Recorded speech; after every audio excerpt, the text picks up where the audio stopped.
하겠습니다. 오늘 말씀은 신명기 31장 8절 말씀입니다. 그리하면 여호와 그가 내 앞에서 가시며 너와 함께 하사 너를 떠나지 아니하시며 버리지 아니하시리니 너는 두려워하지 말라 놀라지 말라. 모세는 태어나면서부터 죽어야 할 운명이었습니다. 그것은 바로 왕이 태어나는 모든 남자 아기들을 죽이라고 했기 때문입니다. 모세의 엄마는 모세를 죽일 수 없어 눈물로 모세를 갈대 바구니에 싸서 강에 띄워 보냈습니다. 하나님 제 아기를 살려주세요. 간절히 기도하면서 말입니다. 불쌍한 아기 모세는 이제 죽었을까요? 아니에요. 바로 왕의 딸이 강가에 산책을 나갔다가 강에서 떠내려와 물 위에 떠있는 갈대 바구니 속에 있는 아기 모세를 발견해서 왕궁으로 데리고 와서 자라게 했습니다. 그래서 모세는 이집트의 왕자가 되었어요. 그리고 모세는 이집트에서 자라면서 이스라엘 사람들의 고통을 보게 되었어요. 이스라엘 사람들을 도와주려다가 사람을 죽이게 되고 광야로 도망을 오게 되었어요. 모세는 이스라엘 사람들도 도와주지 못하고 도망자가 되었어요. 모세는 누가 봐도 실패한 인생이었어요. 왜냐하면 아무것도 하지 못하고 80세의 할아버지가 되었거든요. 그런데 그때 하나님은 모세를 부르셨어요. 이스라엘을 이집트에서 구원하여 하나님의 약속하신 땅으로 인도할 사람으로요. 사람들의 눈으로 볼 때는 모세가 럭키해서 강가에서 건져졌다고 생각할지 모르지만 믿음의 눈으로 바라보면 모든 것이 하나님의 특별한 보호가 있었다는 것을 알 수 있어요. 모세가 이집트의 왕자로 자랄 때도 사람을 죽이게 되어 광야로 도망했을 때도 외롭게 40년이나 광야에 있었을 때도 사실 하나님이 함께 하셨어요. 이제 언니, 오빠, 친구들, 동생들이 백투스쿨 할 시간이 되었어요. 동생들은 모세처럼 학교라는 강가에 자기만 던져지는 것 같아서 무서울 거예요. 하지만 아무것도 하지 못하는 모세 아기는 강가에 혼자 있는 게 아니었어요. 하나님이 함께 하셨고 보호하셨죠.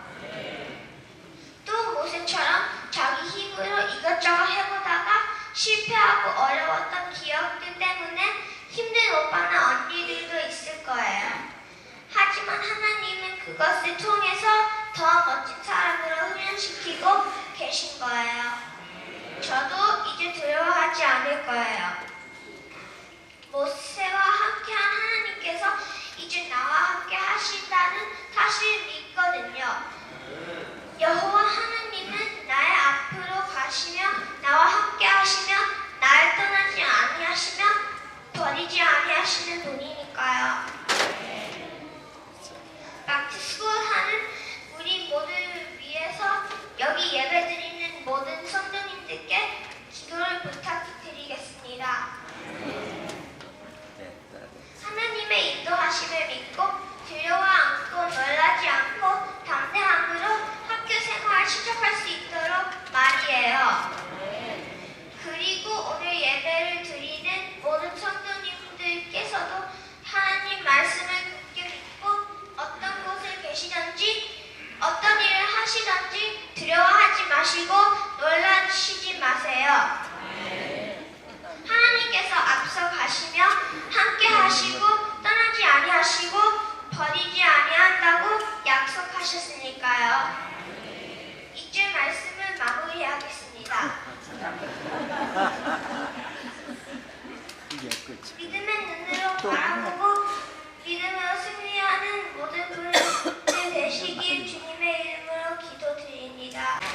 이거 설교 영어로 할 텐데 뒤 화면 보면 한국말로 되어 있으니까 잘 보입니다. 네, 하나님의 말씀입니다. 전 영어로 읽겠습니다. But Jesus went to the Mount of Olives. At dawn he appeared again in the temple courts, where all the people gathered around, and he sat down to teach them. Teachers of the law and Pharisees brought in a woman caught in adultery. They made her stand before the group and said to Jesus, "Teacher, this woman was caught in the act of adultery. In the law of Moses commanded us to stone such women. Now what do you say?" They were using this question as a trap in order to have a basis for accusing him. But Jesus bent down and started to write on the ground.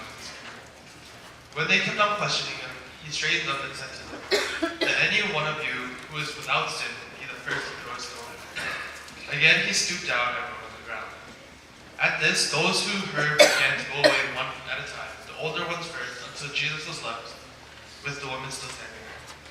Jesus straightened up and asked her, "Woman, where are they? Has no one condemned you?" "No one, sir," she said. "Then neither do I condemn you," Jesus declared. "Go now and leave your life of sin." For those that may not know me, my name is Derek Songhyun, and I'm from Arirang Chukwu. I'm going to be a junior in the fall, and I'm currently serving as our junior youth ministry praise team leader. First off, I would like to thank Musokpo Muksa님 for giving me this opportunity to come in front of everyone and give a message that I thought was impactful. Second, I would like to thank God for giving me everything I needed in order to prepare this message. In today's passage, the Pharisees present a woman caught in adultery to Christ, and the Pharisees are plainly trying to trap him to see whether or not he would agree with them. However, knowing their intent, Jesus defined the law of Moses in passionate verse. Consequently, in verse 7, Jesus said, "Let any one of you who is without sin be the first to throw a stone at her." After hearing this, everyone from oldest to youngest slowly started to leave because they realized that they failed to acknowledge the fact that they are also condemned of their sins unless they repent. Thus saith the Lord to the woman, "Women, where are they? Has no one condemned you?" And she replied, "No one, sir." Jesus then replied, "Then neither shall I condemn you. Go now and leave your life of sin." This is the portion that impacted me the most because I realized that I am no better than others because we all sin. No matter how small or big the sin is, it is punishable by death. Therefore, I have no right to judge others of their sins. By knowing this, I was able to realize that I had no right for all those times I judged my peers and neighbors because of their mistakes. Rather than rebuking them, I should have told myself that I am no better than them and that I should learn to love them even more. Therefore, what I'm trying to say is that we should not always be quick to judge someone because we are all human beings and we are all prone to make mistakes. The fact that we decide to see the negative side of others first is atrocious and it is something that is prevalent in contemporary society. We should rather look at our own faults and try to realize that we do not have an adversarial relationship with others, but we have one that involves us helping one another. To some, we can't always rebuke others because of their sins, but rather we should learn to love them regardless. I hope everyone understood what I said and is able to take something away from the previous 5 minutes. Thank you. TV 설교에 나갈 때 첫 번째 우리 아이들이, 두 번째 우리 청소년의 한 설교 다 그대로 나갈 것이고 제 설교는 이제 세 번째 설교니까 좀 짧아야 되겠죠.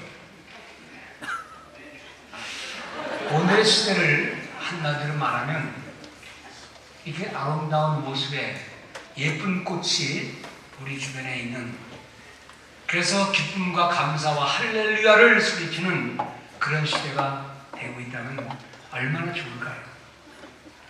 그러나 지금은 누가 뭐래도 위기의 시대입니다. 우리 청소년들이 위기의 시대다, the crisis today. 그러면 뭐가 위기인지를 잘 모를 거예요. 그런데 멀리 역사를 볼 줄 아는 사람이라면 주변의 모든 모습들을 쫙 쳐다보면 지금은 온통 위기의 시대 속에 있다는 사실을 알게 돼요.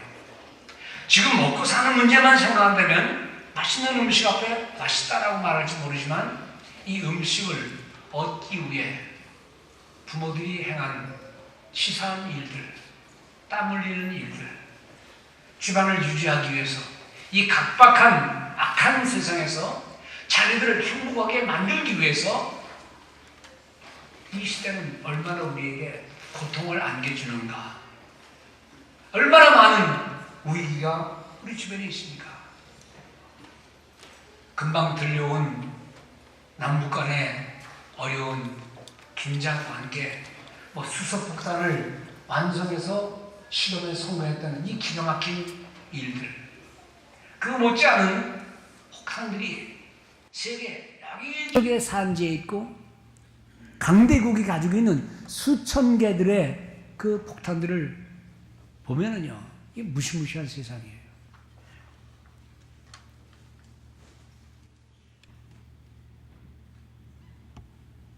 왜 이런 위기가 오는가? 한 개인의 위기도, 한 가정의 위기도, 이 사회의, 이 우주의, 지구의 위기도 왜 오느냐에 대한 많은 진단들이 있죠.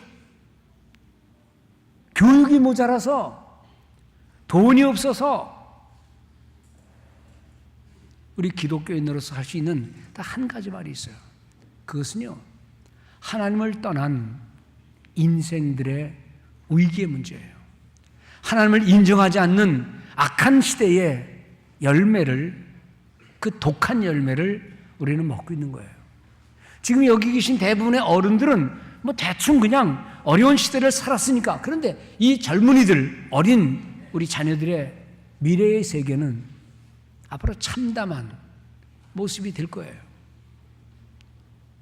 믿음, 하나님의 구원의 은혜 아니면 안 된다는 사실을 우리는 잘 압니다. 여러분들은 건강검진을 정기적으로 받죠? 저도 정기적으로 받습니다. 그런데 바보 같은 사람은 자기 건강을 체크하기 위해서 그저 자기 필링으로, 자기 느낌으로 나는 괜찮다라고 생각하는 것. 검진을 받으려면 정확하게 병원을 가서 의사 앞에서 검사를 받아야 돼요. 자기 생각대로, 느낌대로 나는 괜찮으리니 그러다가는 큰 코 다쳐요.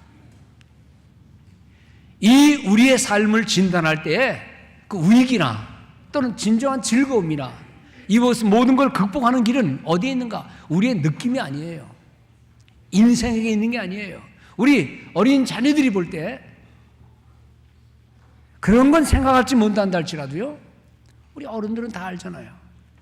인생의 모든 문제는 하나님과의 깨어진 관계 속에서 그 쓴 열매를 인류는 먹고 있어요. 오늘 이 자리에 오신 우리 성도님들 또는 이 방송을 듣는 우리 성도님들, 우리의 삶의 모든 부분 속에서 우리는 하나님을 인정하고 그 말씀에게로 돌아가는 그 운동 외에는 어떤 길도 없다는 사실을 우리는 잘 압니다. 그렇게 고백하면서 말씀 따라 살아가는 성도들 되시기 바랍니다. 그 어떤 즐거움보다도, 어떤 소중한 의미보다도 하나님 말씀을 가까이 하고 우리 자녀들을 하나님 말씀으로 양육하는 길 외에는 참 길이 없다는 거예요. 어떤 손녀를 기르는 권사님 할머님이 그 손녀를 한글도 가르칠 겸 재밌는 얘기를 하나 해줘요. 어떤 얘기인 거니? 나무꾼과 선녀와 나무꾼인가요? 하여튼 그 책을 읽어주는데, 그 책을 읽어주다가 선녀가 자기 옷을 찾아가지고 저 하늘나라로 올라갔다, 거기서 살았단다, 그 얘기를 하니까 교회 다니는 선녀가 이렇게 묻는 거예요. 할머니, 하나님 나라에, 하늘나라에는 예수 믿는 사람들이 가는 건데 선녀도 들어가요? 그러니까 할머니 하는 말, 예쁘면 다 들어가, 착하면 다 들어가, 너도 예쁘잖아, 착하게 살아야지, 그러면 다 천국 간다. 그 아이가 교회에 와가지고, 선생님, 우리 할머니가 말하는데 우리가 지금 노래 부르는 거는 아닌 것 같아요. 돈으로도 못 가요, 예뻐도 못 가요, 권력으로도 못 가요, 뭐도 못 가요, 오직 믿음으로 가는 나라 그랬는데 애가 질문인 거예요. 선생님, 예쁘면 가잖아요. 우리 할머니 말하기를 예쁘고 착하면 다 간다 그랬어요. 우리 권사님들, 우리 할머니 할아버지들 딸을 데리고 어린 딸을 데리고 엄마가 쇼핑을 하러 갔어요. 그래가지고 이제 예쁜 목걸이를 고르다가 금으로 된 예쁜 십자가 목걸이를 보고 야 이거 어떠냐? 그래가지고 내가 한번 차볼게 봐. 그래가지고 이렇게 멋있게 보는데 그 딸이 하는 말이 엄마 그 십자가에서 예수님이 돌아가셨잖아요. 거기서 못을 막 박히고 피가 흘렀잖아요. 그러니까는 엄마 깜짝 놀란 거예요.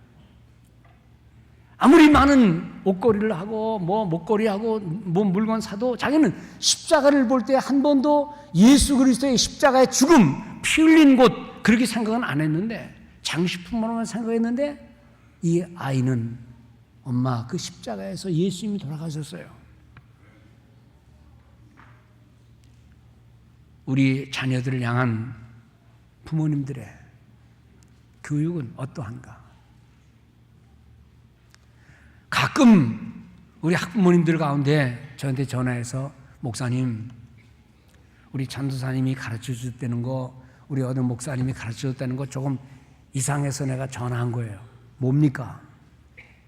우리 애가 와서 듣고는 밥 먹을 때 예배 시간에 했던 얘기를 얘가 토로 들려주는데 그런 말이 나왔는데 목사님 교육자들 조심시켜야 되겠어요? 그래서 앞뒤를 다 얘기 들어보면 틀린 말은 아니요. 맞는 말이지만 그 한 가지 얘기를 하면 오해가 될 만한 말이 있어요. 그래서 그 가족의 어머니 아버지들이 저한테 전화를 하거나 면담을 신청해서 성경은 이렇게 말씀하잖아요. 그런데 전사님과 목사님의 말을 들어보면 전반적으로는 맞는 말인데 말하다 보니 조금 실수해서 잘못 얘기할 수도 있어요. 저는요 그 얘기 들으면 우리 교육자들 정신 차려야 되겠다 그런 생각보다는 그런 어머니 아버지가 계시다는 사실에 저는 너무나 가슴 뿌듯해요. 자녀들이 교회에서 들은 얘기를 엄마 아빠하고 얘기할 수 있다는 거, 아이들이 교회에서 설교 말씀을 들은 것을 부모님하고 얘기할 수 있다는 그 만남의 장소, 대화가 설교가 된다는 것, 이거 얼마나 소중합니까? 여러분들은 여러분들의 자녀들에게 질문할 때에 우리 자녀들이 들은 설교 말씀을 반복하게 하고 우리 현정이나 송현이가 한 것처럼 설교 말씀을 한번 해볼래 하는 말씀을 나눠보기도 하고 오늘은 아빠가 힘들어 오늘은 네가 성경 읽고 네가 설명해 주라 나는 좀 듣기만 할게. 그래서 아이들과 함께 하나님 말씀을 나누는 이 복된 시간들을 우리는 갖고 있느냐 이거예요. 삶의 위기는 얘기하지만 위기를 타개할 하나님의 말씀에 대해서 우리는 얼마나 관심을 갖고 있느냐. 필요한 것은 다 사주지만은 정말 저들이 있어야 할 가장 소중한 신앙을 위해서 우리는 어떤 노력을 하고 있는가. 오늘 이 본문은 인생의 참 즐거움이 뭔지에 대하여 말씀하고 있습니다. 재물이 아니라는 겁니다. 이 세상의 성공도 아니라는 겁니다. 하나님 말씀을 사모하고 말씀을 즐거워할 때 오는 진정한 기쁨이 무엇인지를 성경은 말씀하고 있어요. 오늘 이 시대의 성도들은 우리의 진정한 기쁨, 우리 자녀들에게 관심을 갖게 하는 것이 잠깐 있다 없을, 언젠가 없어질 물질과 권력과 세상의 모습이 아니라 저들이 영원한 하나님 나라에 들어가는 영생의 말씀에 대하여 우리는 얼마나 세심한 관찰과 노력을 하고 있는지에 대하여 우리 부모님들이 다시 한번 생각하는 복된 시간 되기를 바랍니다. 우리 자녀들이 정말 복, blessed life, 진정한 복을, blessing을 원한다면 하나님 말씀에 의존해서 우리 자녀들에게 뭘 줘야 될지를 깊이 생각해야 되겠죠. 오늘 이 사회의, 이 국가의 또는 개인의 어떤 조직체의 가장 위험한 위기는 하나님 말씀을 떠났는데도 관심을 가지 않는 거예요. 제가 우리들한테 애들하고 얘기할 때 가끔 그럽니다. 야 봐라 말이지.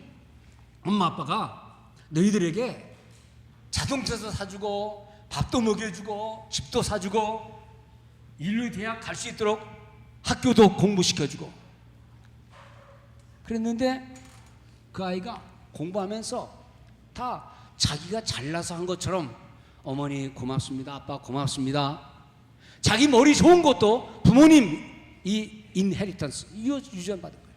근데 그거 부모님 생각 하나도 안 하고 자기가 잘나서 그런 줄 알고 있으면 그런 아이가 똑똑한 아이야, 똑똑하지 않은 아이야? 송현 다 알아요. 오늘 이 시대에 들려놓은 모든 일들 앞에서 우리 하나님 앞에서 지난날 주신 모든 은혜, 만들어 놓으신 모든 아름다운 자연과 가정과 이 사회의 모습 속에서 하나님에게 감사하는 모습이 얼마나 있느냐 이거예요.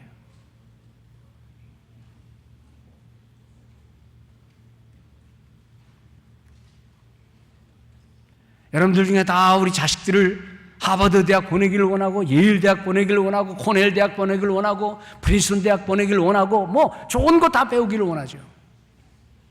그 대학을 세운 하버드 목사님의 그 정신을 엘리우 예일이라는 장로님이 만들어서 중심이 돼서 만들었던 그 예일 대학을 훌륭한 비즈니스맨이 만들어서 인류에 기여할 일꾼들을 만들기 위해 세워진 코넬 대학을 누가 기억하느냐 이거예요.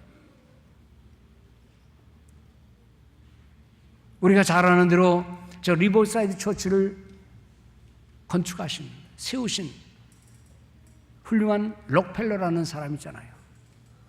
30대에 거부가 되었습니다. 40대에 세계에서 제일 부자가 되었어요. 근데 문제는 50대에, 55세에 딱 1년 살겠다는 진단을, 1년밖에 못 산다는 진단을 받았잖아요. 그때 그가 크게 깨달은 것은 재물과 명성이 아니라 하나님을 향한 것이다라는 믿음을 다시 한번 확인하고 남은 1년 동안 어떻게 할 것인가? 부지런히 인생을 구원하는 교회를 세웠는데 무려 5,000개를 세웠어요. 5,000개를. 자기 전 재산을. 시카고 대학을 중심으로 해서 24개의 대학을 세웠어요. 그리고 이제 인류를 위하여 그리스도의 사랑을 실천하고 죽겠다. 많은 유언을 남겼죠. 결국 55세에서 1년을 산다고 하는 그 진단에서 그가 산 것은 98세까지 살면서 인류를 밝힐 수많은 기관들을 세웠는데 그렇게 세워진 교회, 병원, 자선단체 그리고 유명한 대학들이 지금 세월이 흘러가면서 하나님을 잊어버리는 거예요. 그 대학이 왜 세워졌고 누가 세웠는지를 생각 안 해요. 과거를 다 잊어버려요. 우리 교회 이충복 장로님 역사 공부하신 분인데 둘이 만나서 얘기하다 보면 이 역사를 잃어버리는, 과거를 기억하지 않는,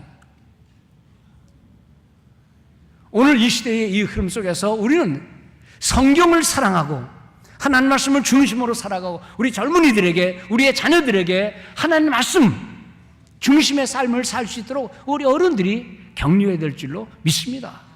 그러기 위해서 우리 모든 장로님들 정신 차리셔야 돼요. 우리 권사님들 정신 차리셔야 돼요. 집사님들 정신 차려야 돼요. 우리 모든 성도들이 아무리 많은 분주한 일 중에도요 하나님 말씀 읽는, 하나님 말씀에게로 돌아가는 그런 시간들, 그저 이런저런 일에는 그냥 막 시간을 보내더라도 조용히 앉아 하나님 말씀을 읽는 데는 아주 인색한 모습이 있다면 그 신앙이 올바를 수가 있느냐 이 말씀입니다. 저는 학교에서 아이들을 가르치다가 제 소원이 이게 책 읽는 게 아닌데 성경 읽고 이걸 얘기해 줘야 되는데 선교사가 되어야 되겠다, 목회자가 되어야 되겠다 생각하고 삶을 정리했어요.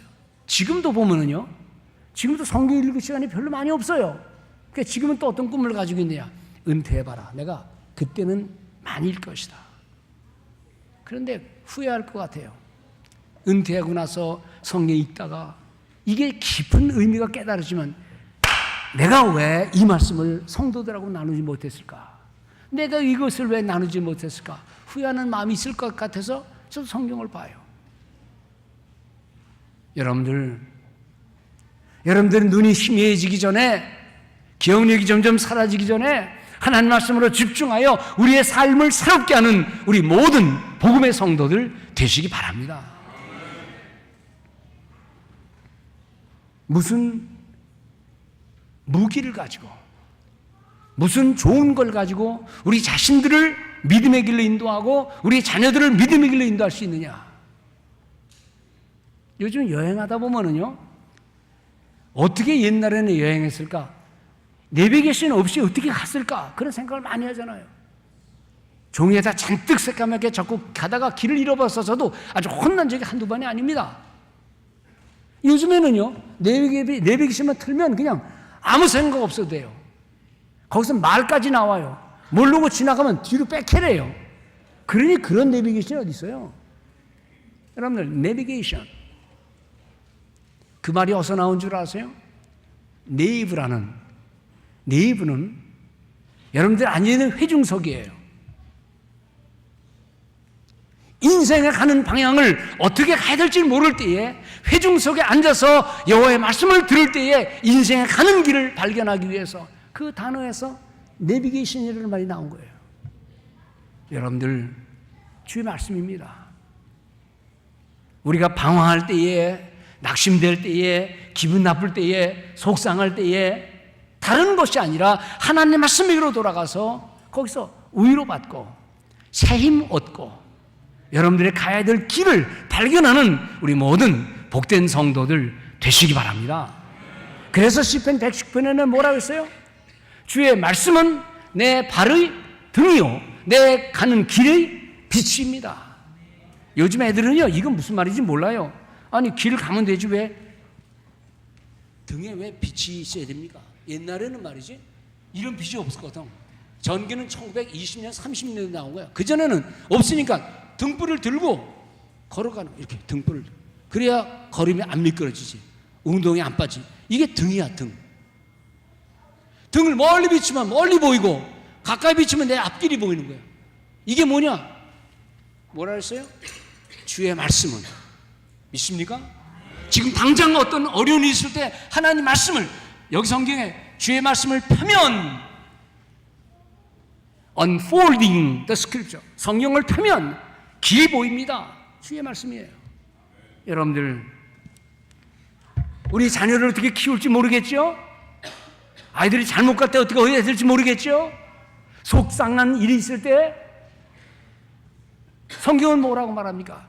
주의 말씀의 길을 열어서 하나님 말씀 믿고 듣고 읽고 그 앞에 기도하고 하나님의 자비를 간구할 때 성령께서 성경 말씀을 통하여 역사하실 줄 믿습니다. 다른 길 찾지 마세요.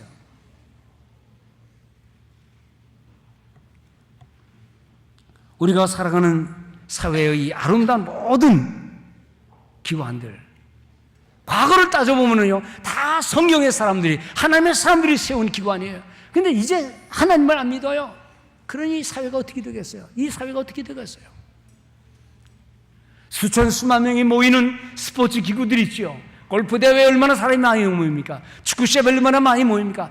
테니스 대회에 보면은요, 얼마나 많은 사람 모입니까? 거기에 그리스도의 사랑이 있습니까? 헌신이 있습니까? 희생이 있습니까? 경쟁밖에 없어요. 돈밖에 없어요. 즐김밖에 없어요. 그런데도 사람들은 거기 다 모이지만은 교회는 모이질 않아요.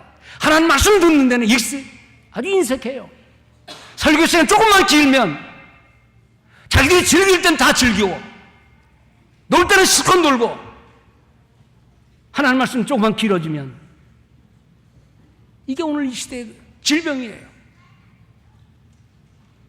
목사도 그래서 짧게 설교해야만 된다고 할 수밖에 없고, 우리 자녀들을 5분, 7분밖에 그 7분만 지나면 애들이 못 단다고. 여러분들 2시간, 3시간 앉아있는 애들도 있어요. 왜요? 성령께서 해주시니까요. 하나님이 해주시니까요. 여러분들 가정에서 우리 자녀들에게 그저 예배 빨리 끝난다고 생각하지 마세요. 여러분들이 재미있게 진지하게 사랑하는 마음을 가지면은요, 아이들은 1시간도 할 수 있어요. 왜 못합니까? 이 시대의 질병이 뭐냐? 하나님 말씀을 듣는 걸 싫어하는 거예요. 딴 거 할 때는 2시간, 3시간 다 가도 하나님 말씀을 들을 때는 10분이 아까운 것처럼 말하니까 여러분들 우리의 마음이 변해야 돼요. 우리 자녀들에게 뜨거운 마음을 가지고 있어야 돼요. 우리 성도들에게 제가 큰 소리 치는 게 아니에요. 이거 방송 듣는 사람들 정신 좀 차리라고 하는 거예요. 착한 우리 성도님들에게 무슨 제가 큰 소리 칠 자격이 있어요. 오늘 하나님 말씀에 감동된, 그래서 자녀들이 1시간이고 2시간이고 성경 보면서 말씀 읽으면서 깨달을 때 나오는 눈물도 감사도 감격도 있어야 되는데, 말씀을 들으며 회개의 눈물을 흘린 지 언제고, 말씀을 들으며 감사의 눈물을 흘린 지 언제고, 이 시대가 점점 그렇게 흘러가고 있기 때문에 목회자들도 좀 속상해요. 말해도 변화되지 않는 것 같은 사람들의 모습 앞에서 때로 목회자들은 절망하고 산속으로 들어가고 시를 쓰고 농사를 짓는 사람들 얼마나 많은 줄 알아요? 여러분들, 우리 자녀들이 살아가는 세상이 참 힘듭니다. 얘들은요, 대학 들어가면 대학 교수의 70~80%가 넌크리스천이에요. 기독교 정신으로 세워진 그 대학들 속에서 어떤 대학 교수가 딱 들어가자마자 아이들로 그럽니다. No God, no God, don't talk about God. 하나님에 대해서 말하지 마라. 하나님은 없다. 모든 인생은 거짓말쟁이다. 교회도 거짓말쟁이고 모든 인생은 거짓말쟁이다. 진리는 없다. 교회 다니는 청년이 손을 들었습니다. 뭐냐? 선생님 말씀하시기를 모든 인간은 거짓말쟁이라는데 그럼 교수님도 거짓말쟁이입니까? 말을 못하는 거예요. 이 세상에 진리는 없다 그랬는데 How can you prove that your statement is true? 선생님이 하신 말씀이 진리라는 사실을 말해보세요. 그러면 나는 지금까지 말씀대로 살았던 수많은 인생들, 수많은 훌륭한 사람들의 삶을 보고 내가 변화되었습니다. 그렇다면 교수님이 하시는 말을 듣고 변화되고 악한 놈이 선하게 되고 도둑놈이 변화된 증거를 대주세요. 그런데 교수님 말씀 따르겠습니다. 근데 사실 그 교수는요, 엉망진창의 삶을 살고 있거든요. 매일 부인과 싸우고 다투고 마약하는 친구예요. 근데 교실에서는 그렇게 큰 소리를 쳐요. 아이들은 성적을 얻기 위해서 그 교수 말에 순응할 수밖에 없어요. 그러나 똑똑한 아이들은 아닙니다. 선생님의 말씀이 옳다는 것을 증명해 보세요. 그러면 모든 인간은 다 거짓말쟁이라 그랬는데 선생님들은 거짓말쟁이 아닙니까? 뭘 믿고 삽니까? 여러분들, 우리 자녀들을요, 그냥 밥만 먹이지 마세요. 우리 자녀들을 좋아하는 길로만 보내게 해주지 마세요. 여러분들이 정신을 차리고 우리 자녀들이 어떻게 믿음대로 살아야 될지를 우리 목회자들도 교사들도 부모님들도 교회가 정신을 차려서 이 시대의 악한 모습을 증거하고 왜 악한지를 말해야 되고, 그리고 참 행복이란, 진정한 행복이란 무엇인지를 말해줘야 돼요. 오늘 긴 시간에 모든 거 다 말씀드릴 수는 없습니다. 우리가 살다 보면 속상할 때 있고 우위로 받고 싶을 때가 있는데 또 내 길이 열렸으면 좋겠다 생각하는데 캄캄한 세상에서 위로자가 없어요. 시편 119편에 말씀하시기를 환난 고난이 내게 미쳤으므로 그러나 주의 계명은 나의 즐거움이 되었느니라. Troubles and distress come upon me. But your word, your commandment are my lights. 당신의 말씀은 내 길에 빛이 됩니다. 삶의 어려움과 고난이 있을 때에 어떻게 할 것인가? 성경 말씀 속에 이 말씀이 나의 고난 중에 위로가 되었나이다. 주의 말씀이 나를 살리셨기 때문입니다. 이런 고백이 우리 어른 성도들의 속에서, 어른들의 속에서 우리 자녀를 향해서 나올 수 있도록 우리 어른들이 먼저 하나님 말씀을 집중하여 살아가는 복된 성도들, 주의 말씀에 귀를 기울이며 살아가는 복 있는 성도의 삶이 있어지기를 주님의 이름으로 축원을 드립니다.